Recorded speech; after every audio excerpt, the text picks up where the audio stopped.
The club versus country debate as far as Indian cricket is concerned had been a topic that at the start of 2024 was absolutely a raging one, and even saw two players in Shreyas Iyer and Ishan Kishan get left out of the central contract. This due to what was seen as their preference, let's say, for taking part in franchise cricket over domestic or red ball cricket. However, even after that, there were other steps that the BCCI took, namely increasing the amount of money that, of course, test players would make, and ensuring that if you played a minimum number of international games, you'd get a C-grade contract, steps like that to ensure that players were prioritizing representing India at the international level.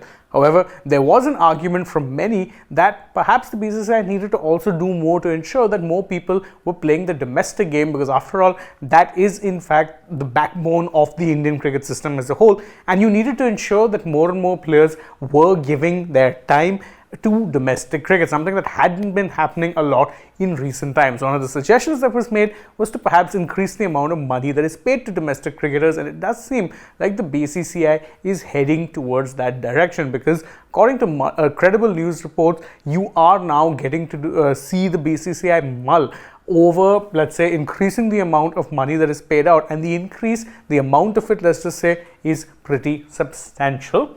Now, first, before we go over how much the increase is, let's look at how the figures work as things stand. So, if you are one of those players who happens to play over 40 games in the Ranji Trophy, then you're getting match fees of worth rupees 60,000 per day. If you play anything between 21 to 40 games, you get 50,000 rupees per day as your match fee. If you're playing 20 games precisely, then you get 40,000 rupees per day. And if you are in the reserves, someone who doesn't necessarily play a game but is named in the squads anyway, then basis the number of games that you were named in the reserves, you're getting either rupees 20,000 per match, 25,000 per match, or 30,000 per match.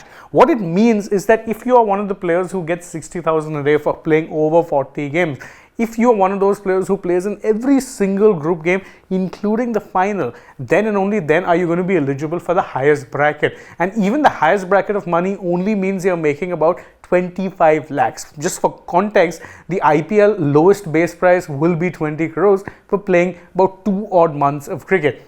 As a result, you can see why it is that a lot of players were okay preserving themselves by not playing red ball cricket and instead choosing to focus on the white ball cricket, because of course that used to be an addition of sorts for the IPL auction, where they could potentially be getting bigger money and better money for less play.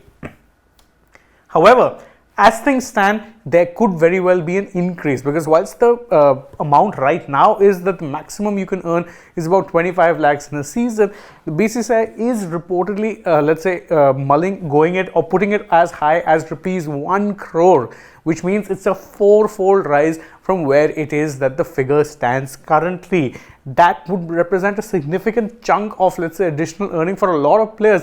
And don't forget, the Indian cricket system is so robust that you actually do have a lot of players who will end up missing out on getting IPL contracts. It's just the nature of the beast. Look at the number of teams you have at the domestic level, and then look at the number of IPL franchises.